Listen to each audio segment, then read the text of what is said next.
Like that, with the way the machine works, you have to worry about the RC time constant.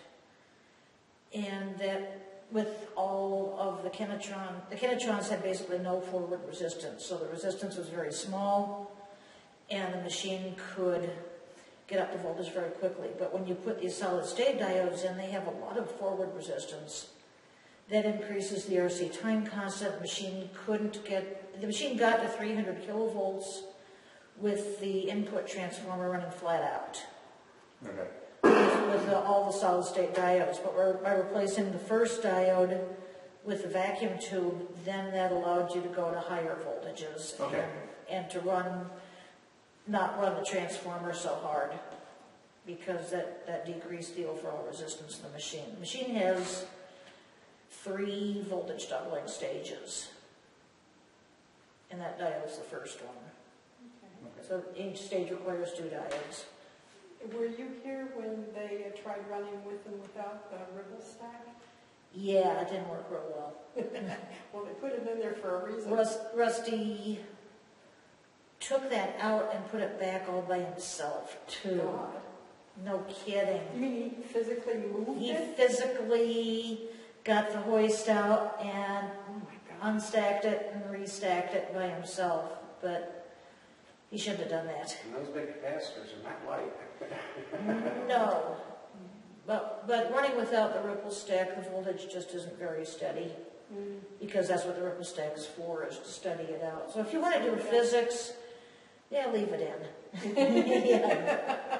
The ripple stack's the one in front. The one that's just Right, okay, that's what I thought. I was Just wondering. grass growing rings. Yeah, And it's just a capacitor that connects the high voltage of the machine to ground. yeah.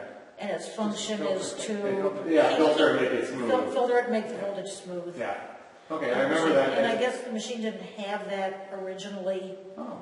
Now, it's possible with all the kinetrons in, you didn't need it as much. There are pictures of Allison running without it. Really? Yeah, you'll notice in that one beautiful picture of the old machine looking down at him standing there. He's Take a standing good where look the at- ripple he's stack standing was. where the ripple stack goes. Oh, sheesh. Okay. It's not something you notice right away, because No. I think you should put the rings back on it just because it looks cool. It looks cool, but it made the resistors a lot harder to fix. Yeah, but Yeah. how often do you mess with the resistors? Only when you run the machine, Really? about every time. Oh. Yeah, that's a weird And those Be careful so you resistors, minimize messing with the resistors. Be careful of handling the machine, turning it up and the resistors have, the resistor wire, and those wire-run resistors, that wire is about as thin as a human hair. Yeah. yeah. And definitely showing its age, and every time there are sparks through there, it burns holes in the wire, and then you have to go in there with an X-Acto knife and unwrap a few turns and twist the wire together and wrap it back, you know. Yep. And That's what we're talking about. I've done that many times. We put the worst resistors near the floor for that reason, make them easier to get to. Oh. Yeah.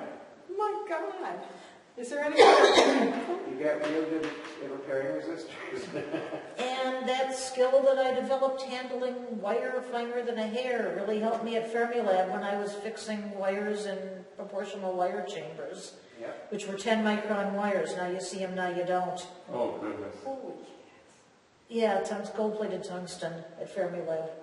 nice stuff. Yep. But where I learned to handle wire that fine was on this machine. God, we never messed with the resistors that I know of. Oh yeah, you did. Really? Well, Good Lord. yeah. So many things, old age is terrible. I remember the scattering. So I remember getting to them up there. Oh, yeah. Yeah. Because that was one of the pictures that I had to take. You took it for me. I was very thankful. I said, take a picture of me up here at least once to prove I was up here doing this. You were talking about it in the Yeah, scaffolding, it was fun. so Yeah, it we're was polishing. Yeah, no, those stories that Jim and Tony told, because when they first put the machine together here, they were using all vacuum tube diodes, and somewhere I have a picture of that, with them in place and glowing. But for a vacuum tube, you have to heat a filament, Right. like a giant light bulb.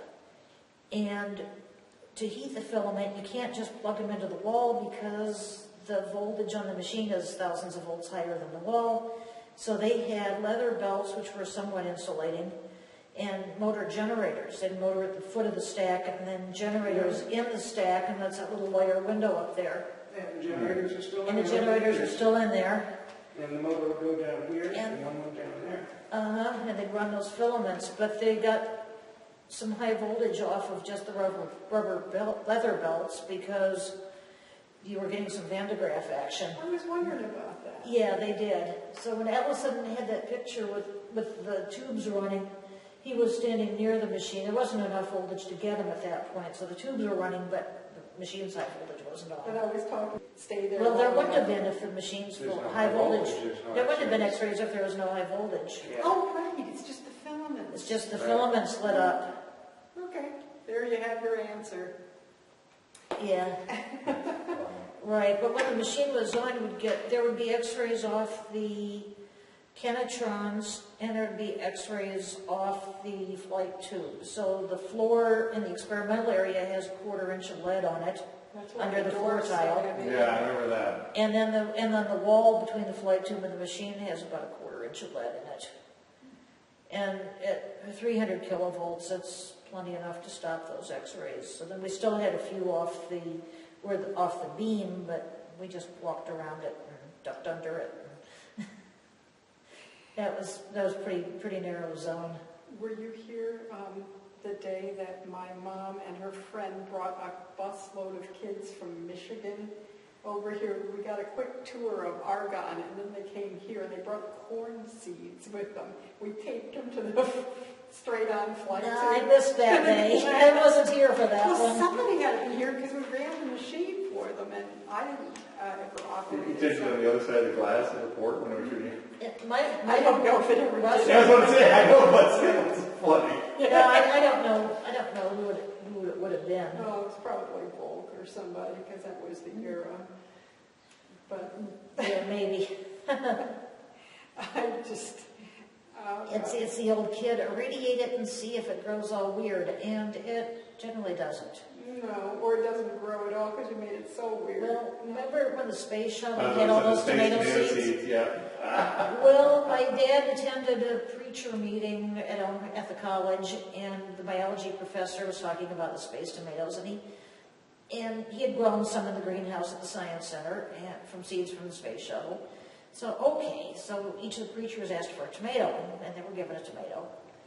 Well, my dad brought his home, and we cut it open, and we saved the seeds and planted them the next year, and planted them the next year, and planted them the next year, and I don't know if any of my space tomato seeds will grow, because I have trouble growing tomatoes in my yard now because of the soil, but anyway, we grew them for years, and you know what we got every time?